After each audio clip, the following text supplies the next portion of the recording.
Shall I start, Ashwin? Yeah, please start. Okay. Good evening, everyone. We, the Gamma Ray Observation Cohort, are here to present on the topic techniques of transient detection, more specifically the supernovae and gamma ray burst. So, first of all, before starting, let's get introduced with the supernovae. What are supernovae? Next slide. A supernova, as famous scientist Carl Sagan quoted, the nitrogen in our DNA, the calcium in our teeth, the iron in our blood, the carbon in our apple pies were made in the interior of collapsing stars. We are made of star stuff. So every atom in our body, surroundings, and the universe came from the stars. A star undergoes various stages in its life. A supernova is a powerful luminous phenomena when a high mass star ends its life. The word supernovae was coined by Walter Baade and Fritz Zwicky in 1929.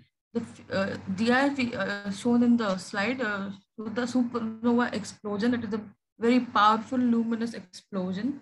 Let's see how it occurs. Massive stars burn huge amount of nuclear fuel at their cores or centers. This produces tons of energy.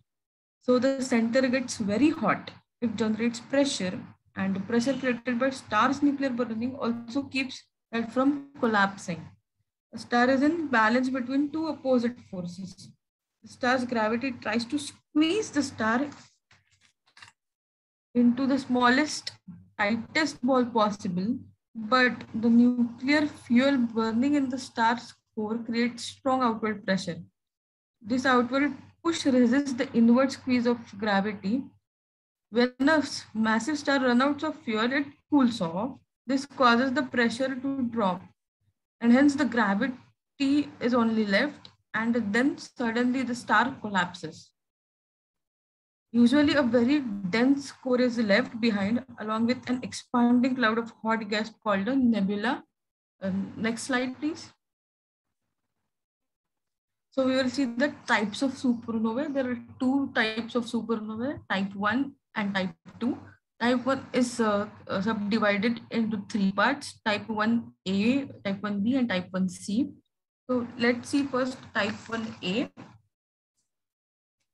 In type 1A supernovae, no hydrogen lines are present, only the silicon traces are present. They occur when the white dwarf gathers more and more matter due to inward gravity. The rapid rise in temperature fuses carbon, and thus white dwarf explodes. Type 1b and type 1c supernovae occur when a star whose mass is at least 25 solar mass dies. Their spectra describes that they contain very little hydrogen and some amount of helium. They are known as the core collapse supernovae. Type 2 supernovae is also the core collapse supernovae. It occurs when a star of mass larger than 8 solar mass dies. The core of the progenitor starts to heat up to a temperature capable of producing iron. The star then explodes, ejecting heavy elements and massive amounts of energy. Here only the hydrogen lines are present. Next topic is the statistics of supernovae. So we all know supernova is one of the rare phenomena in our universe. So maintaining a record by estimating when a supernova occurs in a particular region is always a silver lining when studying the universe. So statistics of supernovae describes the same, that is the rate of supernovae with respect to various factors. So back in 1938, Fritz Zwicky and his colleague Walter Baade, they estimated the rate of the average frequency of supernovae is about one supernovae per extragalactic nebulae per 600 years. And this conclusion was drawn from a series of observations by Zwicky and Baade. Next slide, please. So they did a project which using a SMIC telescope, which is located on Palomar Mountain in 1938. So using this SMIC telescope, they focused on nebulae like Ursa Major, Centaurus, Pegasus cluster, Cancer cluster, Hydra, etc. And in this project, there is a term which we need to know, that is called the nebula month or control month for nebulae.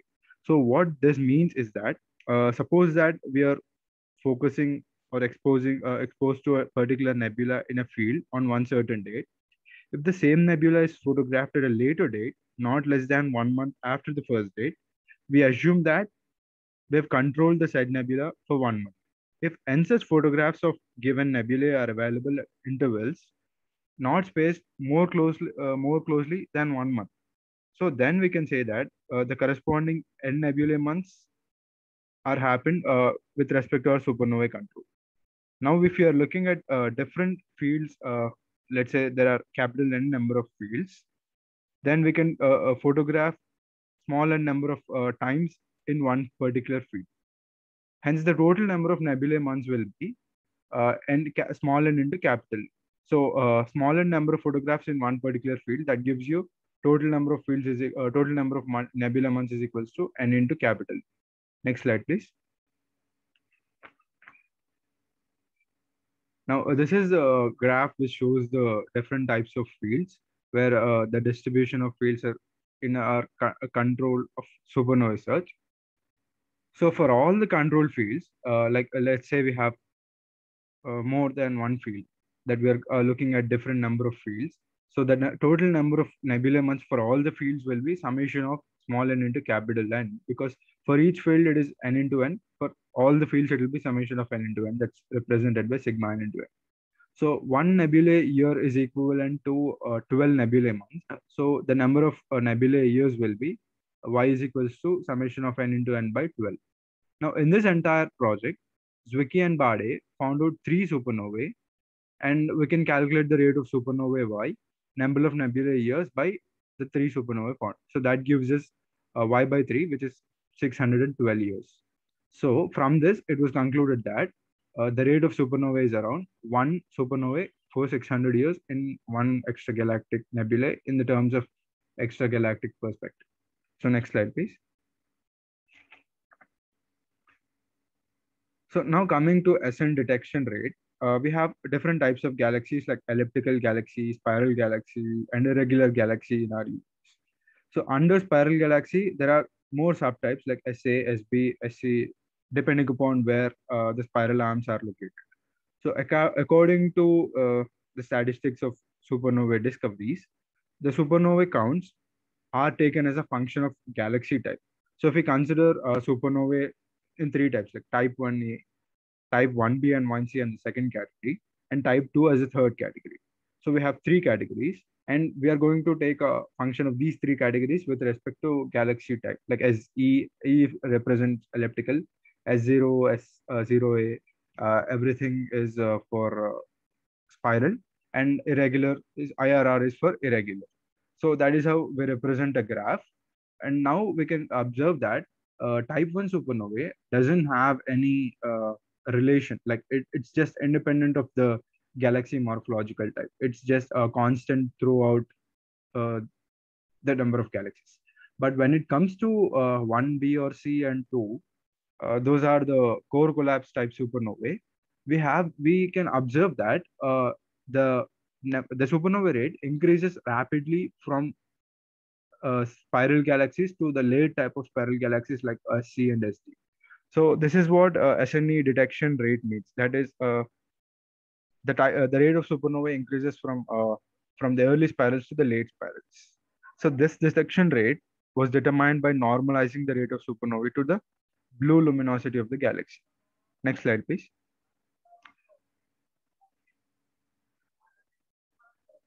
So now that we looked at the rate of supernovae in extragalactic perspective, also about the detection rate of supernovae, we'll look at now about the rate of supernovae in our own galaxy, that is the Milky Way galaxy.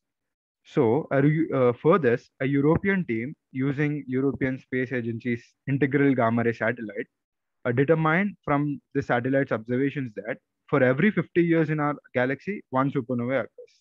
So this conclusion was based on the amount of gamma ray radiation emitted by the radioactive aluminum-26 isotope, which is being produced in the core collapse supernova.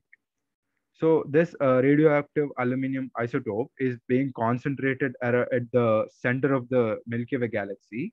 And by measuring the energy shift, they found out the curve that is there on the slide. That's based on the red shifts and blue shifts based on the rotation of the galaxy. So using theoretical nucleosynthesis models, they estimated that the current star formation in the galaxy is 7.5 stars per year, whereas the rate of core collapse supernova is 1.9 events per century. And this was only possible by converting the gamma ray flux from aluminum-26 isotope. It is converted to the total mass of aluminum-26 isotope at the center of Milky Way galaxy.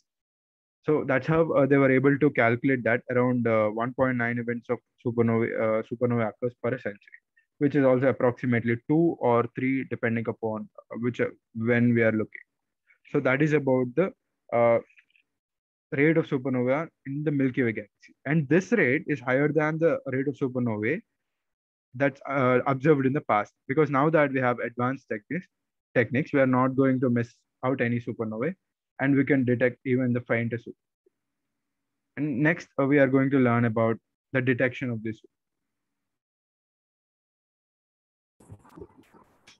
Now let's discuss about the detection methods of supernovae. There are two methods in which supernovae can be detected. The first method is the photometric detection, where the supernova is detected by observing the brightness variations in the sky. And the second method involves detection of neutrinos emitted by the supernova. In the supernova neutrino detection method, the emitted neutrinos can be detected using various types of detectors, like the scintillation detectors, water Cherenkov detectors, long-string water Cherenkov detectors, lead-based detectors, and liquid argon detectors. In some time, we'll talk about each of these in detail. Next slide, please. Now, coming to the photometric detection, the highly luminous and transient nature of the supernovae makes it possible to detect them by observing the brightness variations, as mentioned before. This procedure is known as SNLS deferred photometric detection pipeline, where SNLS stands for Supernova Legacy Survey. In this method, a very high quality reference images of the sky is built, which is then subtracted from the consecutive exposures of the sky. So basically, when a transient event like a supernova occurs, an image of the explosion is captured in few of the frames. And now when the reference image of the host galaxy is subtracted from the frames containing the transient event, the background gets entirely subtracted and only the image of the supernova is captured. Here, image A shows the supernova event along with its host galaxy, whereas the image B shows only the supernova, which is obtained after the reference image is subtracted. As we can see, this is a very accurate detection, but such an accuracy is only possible for a supernova with a very high signal to noise ratio, whereas the low SNR supernovae cannot be detected very accurately. So in order to overcome this problem, the SNLS pipeline makes use of image stacks, which are built using many subsequent exposures. The reference image is then subtracted from each of the images in the stack, and the stack of the subtracted images is used for the detection of supernovae-like signals. Next slide, please. But there is a drawback to this method. Image stacks in the SNLS pipeline contain large number of defects which are accumulated at various levels of the image stacking, and these defects eventually lead to enormous number of false detections. This image here shows the detections made for one field of SNLS3. Around 1 lakh detections were produced for this field, out of which about 99.6% turned out to be completely false detections. Next slide. So in order to reduce the number of false detections, an approach called morphological component analysis, or MCA, was proposed. It is used for the cleaning of subtracted images before the detection process. Here we can see the various morphological components. Supernova are generally categorized by the starlet components, whereas most of the defects are a combination of curvelets, ridgelets, and biorthogonal wavelets. When the image stacks are processed using MCA, a combination of these different morphological components is obtained. And since starlets only represent the supernova, only they are used for the detection. Next slide. Here in the first image, we can see the image stack and the detection map without any cleaning process. And the second image shows the image stack after MCA cleaning and its corresponding detection map. As we can see, there's a visible reduction in the number of detections. This method reduces the rate of false detections by a factor of 2, like greater than 2, keeping the efficiency of the detection unchanged. Next. As mentioned earlier, another method for the detection of supernovae is by detecting the neutrinos emitted by them. In a type 2 supernova, the core of the star collapses onto itself, which is then followed by an explosion. And around 99% of this energy is emitted in the form of neutrinos. The exploding matter takes some time to reach the surface of the star, but on the other hand, neutrinos, due to their negligible interactivity, they escape the star's surface and have a significant head start over the photons. If these neutrinos are detected before the photons arrive, an early alert of the supernova can be sent out. But this method cannot be used for the detection of type 1a supernova because they do not produce significant amount of neutrinos. The last supernova that sent out detectable neutrinos to the Earth was SN 1987A, and its neutrinos had reached the Earth 3 hours before the visible light. Now let's have a look at the various types of neutrino detectors. The first one is water Cherenkov detectors, which makes use of ultrapure water as a target material. When the neutrinos collide the water molecules, they produce charged leptons, that is electron, muon, or tau based on their flavor. When these charged particles have a speed which is greater than the speed of light in water, they give out faint flashes of light known as Cherenkov radiation. And this information of the emitted light is collected and it's sent to the labs for further analysis. Here on the right side, we can see the Cherenkov radiation. Next. So long string water Cherenkov detectors make use of nothing but water in its solid form, as ice. It is used in Ice Cube Observatory where the target material is the naturally present Antarctic ice. The same method as the water Cherenkov detectors is used here, where the neutrinos are detected using Cherenkov radiation. This image here shows the Ice Cube Neutrino Observatory, and the colored strings represent the detectors which are placed under the glacier surface. Now about scintillation detectors. These detectors are made up of scintillator material like sodium iodide and BGO and photomultiplier tubes. So when an incident particle with a certain threshold hits a scintillator material, it results in the release of low energetic photons. These photons can be picked up by the photomultiplier tubes, and the resulting current pulse is analyzed to understand about the incident particle, which in this case is antineutrinos.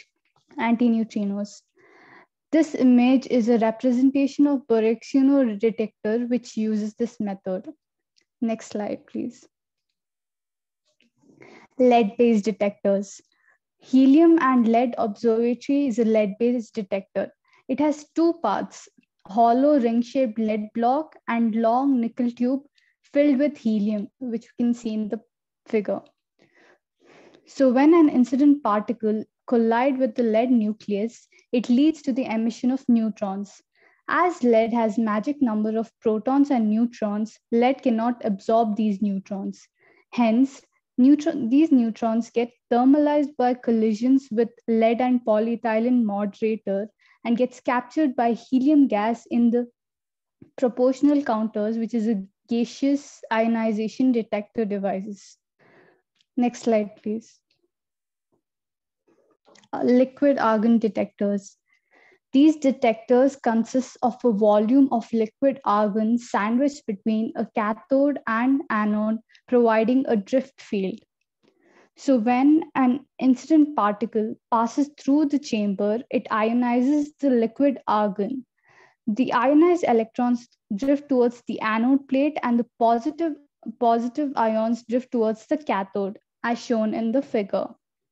These free electrons, which can be recorded by the anode plate, serves as a proxy for the ionizing particle's path, which can ultimately tell us about the type of the particle and its momentum. Icarus detectors in Italy and microphone detectors in US use this method. Next slide, please.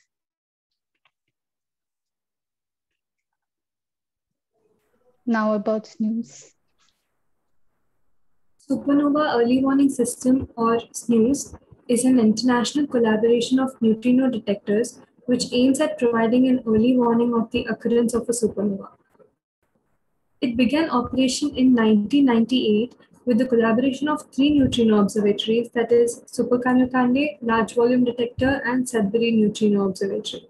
Currently, there are 7 neutrino observatories under SNOOS as shown here: Super-Kamiokande and Kamlan in Japan, Large Volume Detector and Boreximo in Italy, IceCube in Antarctica, Diabe in China, and Halo in Canada. Few other observatories like KM3net, Nova, and Baksan are currently being tested and will join SNOOS soon. SNOOS has its primary central server situated at Brookhaven National Laboratory in New York and a backup server at Bologna in Italy. Next slide, please. The working of SNOOS depends on the basic principle that neutrinos produced during a core collapse reach the Earth faster than the photons. It has been designed to satisfy the 3 P's required to send out an alert of supernova. The 3 P's are prompt, positive, and pointing. Prompt means in order to get a glimpse of the early stages of supernova, a prompt alert has to be sent. Positive means we need to have a low false alarm rate. And pointing means we need to have the information about the location of supernova in the sky. Basically, each of the observatories works independently based on its own criteria. But if any of them detects a burst of neutrinos, it sends out a signal to the central computer at the Brookhaven National Laboratory. The server keeps checking for triggers, and upon receiving the signal from any of these observatories, it checks for a coincidence from 2 or more within a period of 10 seconds. If more than one signal is received, an alert is sent out. The generated alert is either sent as a gold alert or a silver alert, depending upon how confident they are of that event being a supernova. The gold alert is sent directly to the SNOOS mailing list when all the quality checks are satisfied, whereas the silver alert is only sent to the observatories and it requires further manual checking to ensure that it's not a false alarm. The gold warning takes about only 5 minutes to be generated since it's an automated one, whereas on the other hand, since silver warning needs human assistance, it takes about 15 to 20 minutes or even more than that. Also, a single detector does not send out an alert by itself because of the issue of false alarm. And the current design of SNOOS has a rate of false alarm of 1 per century. Next, we'll be talking about gamma ray burst detections. So there are 2 types of observatories that work on analyzing the detection details of gamma ray bursts. We have the space-based observatories and ground-based observatories. Fermi Ray Gamma Ray Telescope is a space-based observatory, and Ground Observatory located in Chile is an example of a ground-based observatory. Next slide, please. So the detectors that are most commonly used are scintillation detectors and solid state detectors. The basic working principle of both these detectors is ionization. With scintillation detectors, we have sodium iodide detectors that cover a range of detecting electromagnetic waves from 8 kilo electron volts to about 1 mega electron volt. And for a higher energy range, that is 150 kilo electron volts to about 30 mega electron volts, we use bismuth germanate. And the way these work is the incident gamma ray photons on the scintillator cause electron-electron transitions, and scintillation light is emitted in the visible spectrum. The scintillation material that are used, they're usually luminescent materials, so that we would be able to access the scintillation light. So this scintillation light is transferred to the photomultiplier tube present in this image here, and the photomultiplier tube is optically coupled to the scintillator. So the light goes on to the photocathode and electrons are evicted, and these evicted electrons follow a path through the electrode plates that are shown here, labeled from 1 to 13. They're called dinodes, and they take this path due to the presence of a strong electric field there. And finally, all of the charge gets accumulated in the anode, and this charge is converted into a voltage pulse by a preamplifier. Next slide, please. This is the sodium iodide scintillator I was talking about. It's doped with thallium, which is an activator. This is analogous to doping in semiconductor crystals as well. Next slide. Then we have the solid state detectors. In the solid state detectors, instead of using light as an intermediate thing, we the charge carriers are directly transferred to the preamplifier. So that the charge carriers that are present in the depleted region are used. The incident gamma ray photons come and hit the depleted region, and all the charge carriers get transferred to the preamplifier due to the presence of a strong electric field that is provided by the high bias voltage shown in the image here. And these solid state detectors, they provide a better resolution than scintillation detectors. Next slide, please. We have a few different types of solid state detectors. Image A shows a coaxial detector, B shows a closed cylindrical type, and C shows a planar detector. A and C are the types that are most commonly preferred. The coaxial type detectors use a radial electric field, which has a lot of advantages. And the planar detectors, they are used with they're used in combination with scintillation detectors. That is, the scintillation light that is emitted is transferred to a photodiode instead of a photocathode and anode setup. Next slide, please. So I mentioned that the preamplifier transforms the accumulated charge into a voltage pulse.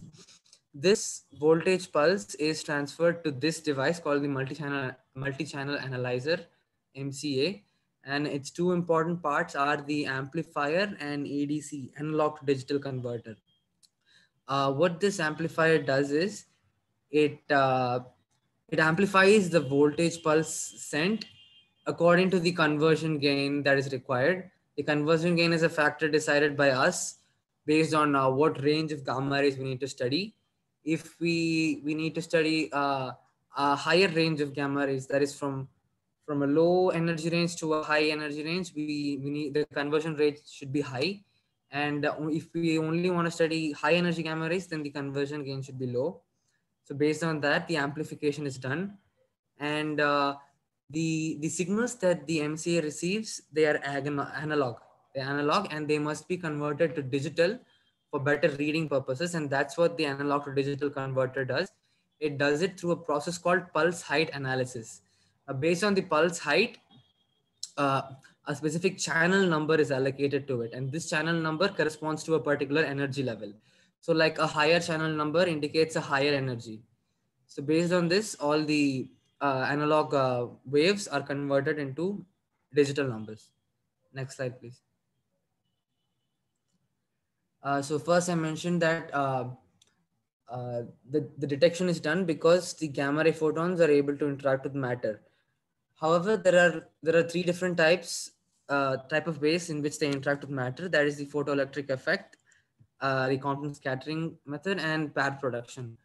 With the photoelectric effect, a complete transfer of energy occurs with the gamma ray photon evicting an electron, giving it off some kinetic energy.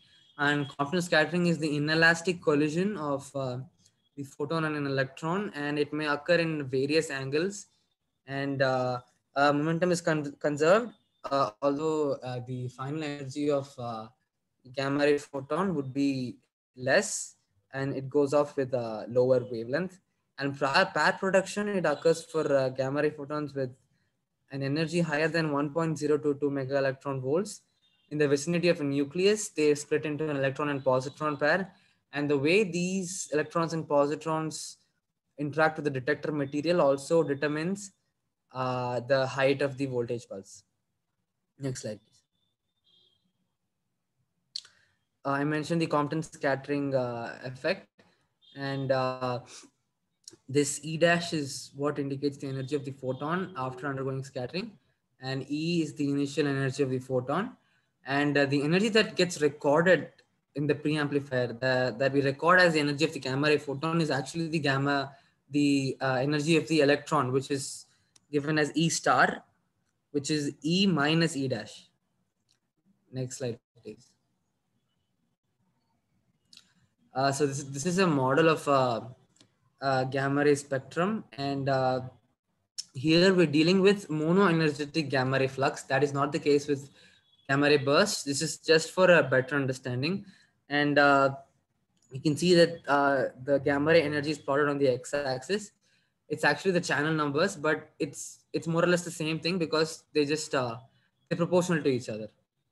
And E naught is the energy of the incident gamma rays here, as we're dealing with monoenergetic gamma ray flux. However, the final reading shows that we can observe a various amount of energies. That is because of a few faults of the detector and also the three main effects that I explained in the previous slide. So we can we observe a few common regions with these gamma ray spectrums, and region A indicates a photo peak. This occurs because of the photoelectric effect, a complete transfer of energy. So complete energy of the gamma ray photon gets recorded. That's why it's like really close to the E naught part. And then we have the Compton plateau. The Compton plateau is a part that it varies from a low energy to a high energy. It's like a smooth line kind of thing. It indicates the all the energies that the electron could possess. In the previous slide, I showed that E star is E minus E dash. As E dash varies according to the theta of the collision, E star also varies from a minimum value to a maximum value, and that is what the Compton plateau represents. And Compton edge C is a part of the Compton plateau, and it has the highest energy. That is when a complete head-on-head collision occurs. That is, the theta value is 180 degrees.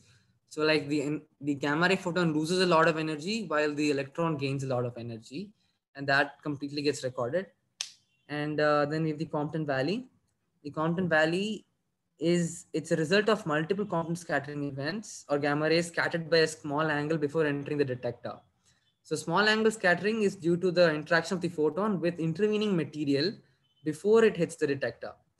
The depression that you observe in the graph is because of moderate resolution of the detector. And then we have region E, that is the backscatter peak. It has it has low energy, as you can see, and that is because I mentioned the head-on-head collision where the gamma ray photon loses a lot of energy, right?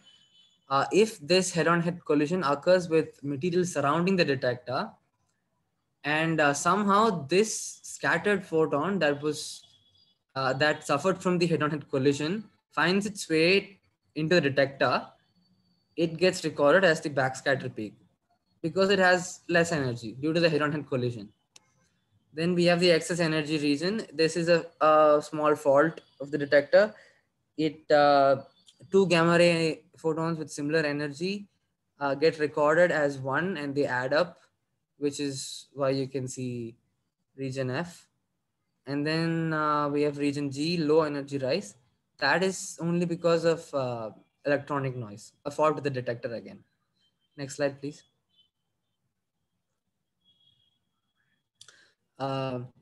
So we talked about the working of detectors in space-based observatories. I will talk about the ground-based observatories and how they collaborate with each other to extract as much information as possible from the gamma ray burst. So on the 17th of August 2017, LIGO and Virgo reported that they observed a neutron star merger through the gravitational waves. And almost 2 seconds later, Fermi reported that it observed a short gamma ray burst. Now, short gamma ray bursts are a result of neutron star mergers. Immediately once this was detected, all the ground-based observatories were alerted to look at that direction to gain as much information as possible, and to also observe the afterglow emission, which mostly consists of X-ray flares. So all the X-ray observatories were also alerted, and we have a ground-based observatory called GROND, which works on finding the luminosity of the gamma ray burst and the distance that it is from Earth. And it was found that it was about 130 million light years away in a galaxy called NGC 4993. Next slide, please. How these ground-based observatories work is fascinating. Gamma ray photons, they cannot penetrate through the atmosphere because they end up interacting with it. And about 10 to 20 kilometers above sea level, in the vicinity of a nucleus, the gamma ray photons, they undergo pair production. So an electron and positron pair are created, and this electron and positron pair is caused because of deflection by a nucleus. So they undergo deceleration. When these charged particles undergo deceleration, they go through this phenomenon called Bremsstrahlung or braking radiation. Now, this radiation is also photons, and they have enough energy to go through pair production again. And we have this cycle continues, and a large cascade of charged particles are storming toward Earth. Now, when this happens, Cherenkov radiation occurs because it's charged particles accelerating through a dielectric medium. And this Cherenkov flash is emitted for about 5 nanoseconds to 20 nanoseconds, and this radiation is what the ground-based observatories use to find the energy of the incident gamma rays.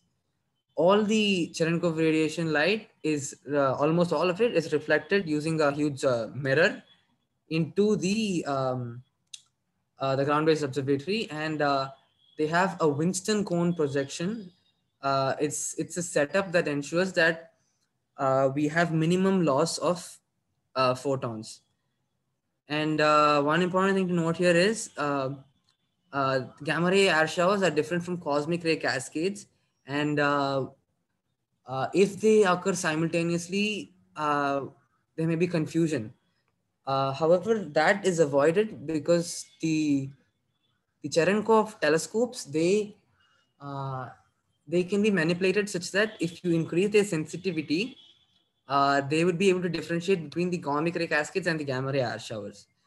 The Cherenkov radiation emitted by these electron-positron pairs is different from the radiation emitted by hadrons, which are caused by cosmic ray air showers. Next slide, please.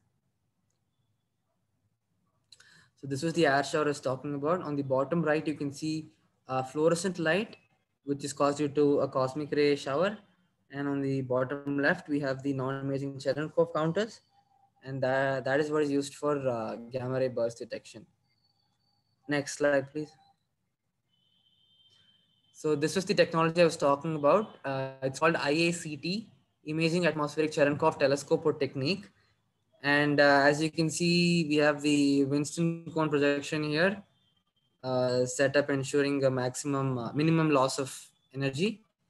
And all this light is transferred to photomultiplier tubes. And these ground-based observatories have a large number of these. For example, the Veritas Observatory has about 499 photomultiplier tubes. Next slide, please. So we're talking about the collaboration between ground-based and space-based observatories. And one example is the Veritas and Swift collaboration that took place in the period of 2007, January 2007 to June 2009. And all the stars that you can see are the 16 gamma ray bursts that these two work together to observe. The non-shaded ones are due to the observing done in daylight or with other observational constraints. And you can see on the y-axis they have observational delay. This delay is nothing but there's this network called GCN. It's called Gamma Ray Coordinates Network.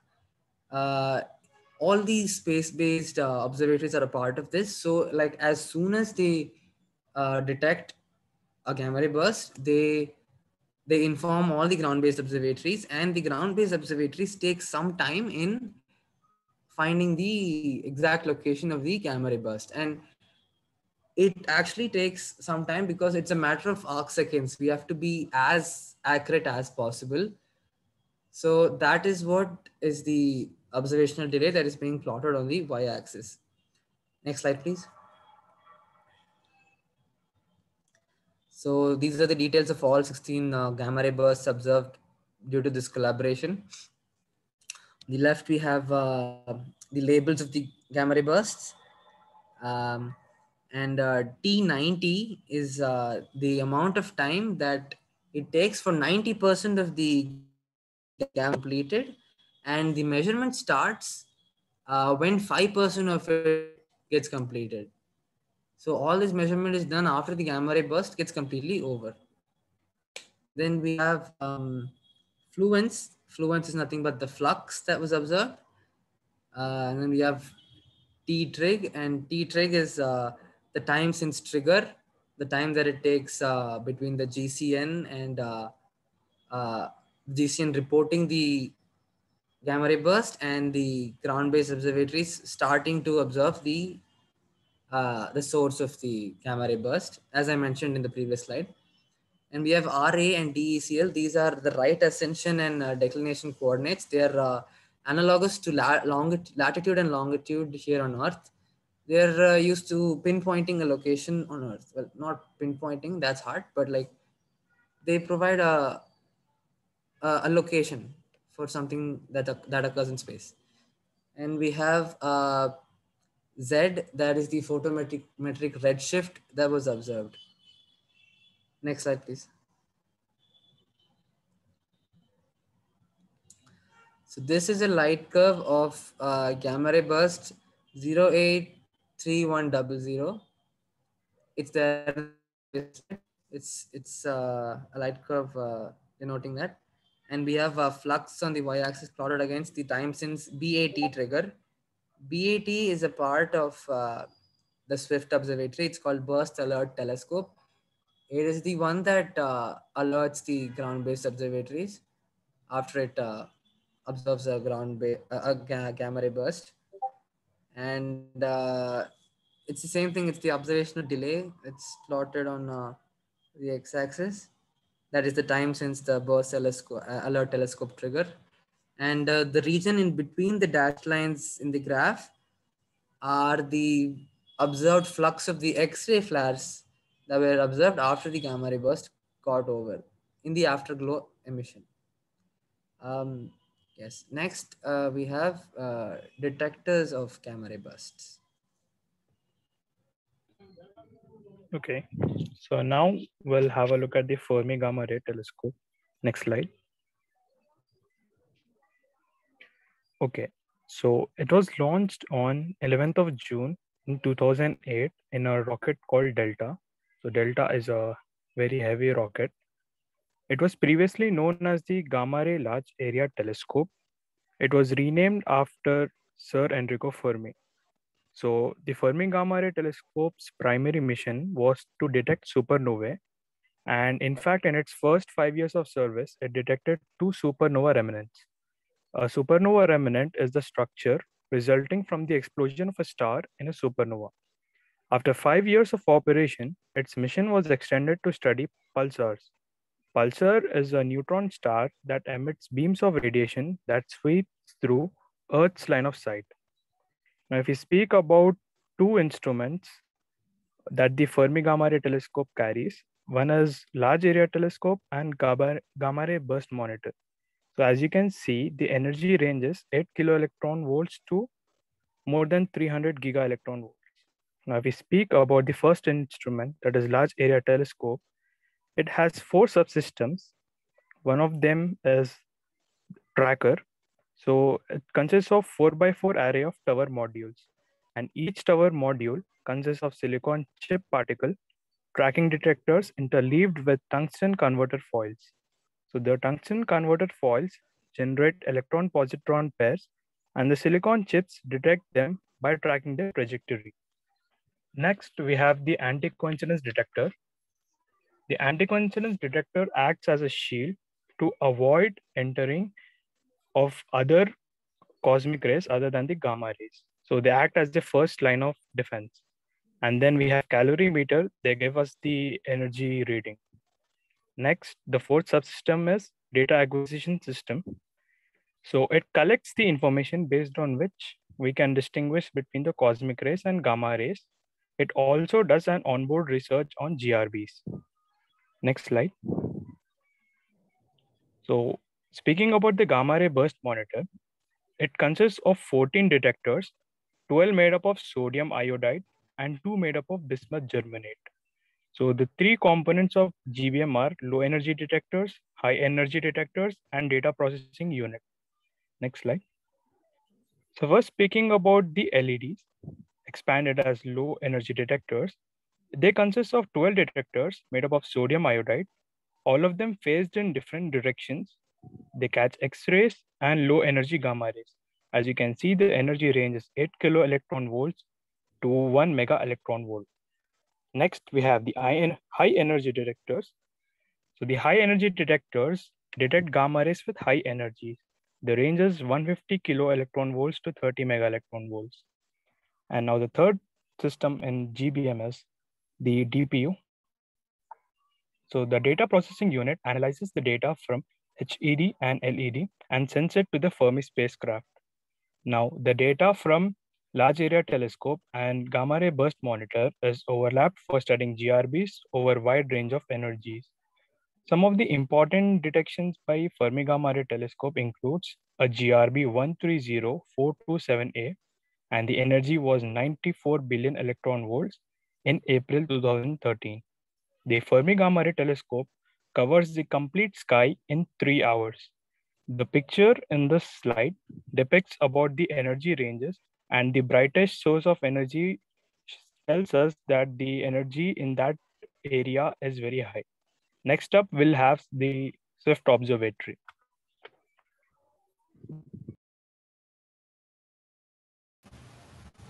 So I will be talking about the Swift Observatory now. So the Swift Observatory was launched in November of 2004, and it is a multi-wavelength observatory specially to study gamma ray bursts.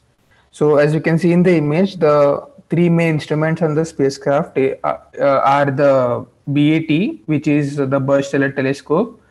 Then there is XRT, which is the X-ray telescope, and then there is UVOT, which is the Ultraviolet and Optical Telescope.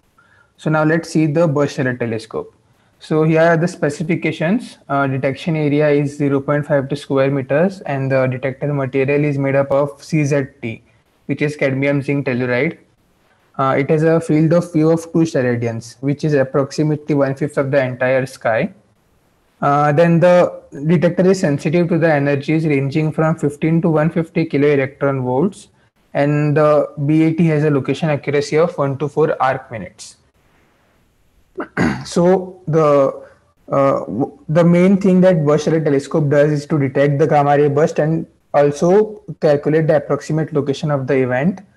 So what it does is, as soon as it detects the event, there is something called as figure, there is something which is used called as figure of merit algorithm. So what this algorithm basically does is it decides, like, there are some certain criterias, and it checks those criterias and decides whether the event detected is like, is it really a gamma ray burst or just a random flash which is detected by the detector. So within 10 seconds of the detection, it will determine the location of the GRB, and it will send it to the other instruments on the spacecraft, and also the ground-based telescopes via GCN, which was mentioned earlier. And apart from this, when there are no active detections, like active observations to be made, this module also conducts hard X-ray surveys. Now, there are some features which is meant to improve the operational life of the module. So first thing is the coded aperture mask, which you can see in the image. So that is basically used to get an more accurate location of the event as compared to a simple circular aperture. And also the detector itself, it is divided into different modules and blocks. So what this basically does is, even if some module or some pixels or suppose entire module is not working properly, then it won't affect the rest of the detector. So the module will still be operational. So this is about the burst array telescope. Next is XRT, which is the X-ray telescope. Here are the specifications. So it has a detecting area of 135 centimeter square. It is sensitive to the energies ranging from 0.2 to 10 kilo electron volts. It has a location accuracy of 3 to 5 arc seconds. So it is a lot more accurate than BAT, and it also has a resolution of 18 arc seconds. So X-ray telescope is used to measure the flux spectrum and the light curve of the afterglow of the GRB event. So as soon as BAG determines that the event is important and it needs to be investigated further, XRT will point to the event within 5 seconds. So there are 3 operating modes of the X-ray telescope. The first one is integrated imaging. So in this mode, energy deposited per pixel is recorded, and but this mode does not allow the to obtain the spectroscopic data. The second mode is windowed timing mode. So in this mode, the data with high time resolution and the spectrographic data is obtained, but positional data is sacrificed for this. And the third mode is called as photon counting mode. So in this mode, the spectral and the positional data is obtained. So now the next is ultraviolet and optical telescope. So here are the specifications. It is a 30 centimeter modified Ritchey-Chrétien telescope. Its resolution is 0.9 arc seconds, and it has a location accuracy of 0.3 arc seconds, approximately 0.3 arc seconds. So as you can see, the UVOT telescope has a much higher accuracy as compared to XRT and BAT. So the main function of the ultraviolet telescope is to prepare a finding chart. So what this basically does is it points towards the at the location where the GRB occurred, and it takes an image in optical band and to create a finding chart, and that finding chart is sent to the ground-based observatories. So now that the finding chart is in optical, so what the scientists can do is they can use the stars which are around the GRB to use them as to pointer stars to the main GRB event. So that's about the ultraviolet telescope. Next, we see ground. So there are also ground-based telescopes which are used to detect GRBs. So ground stands for gamma ray burst optical and near infrared detectors.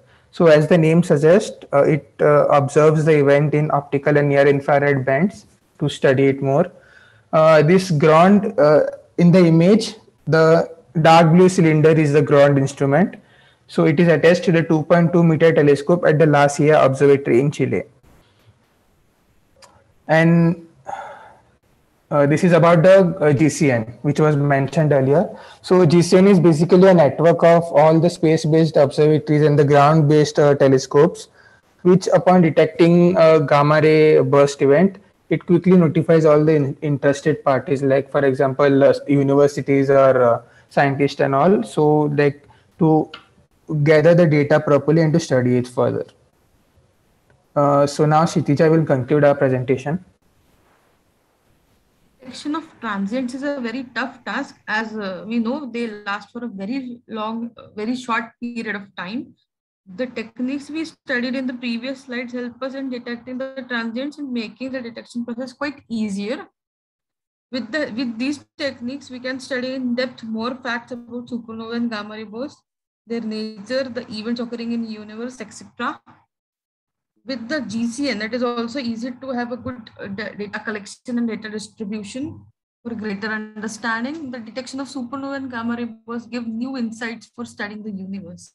Thank you so much.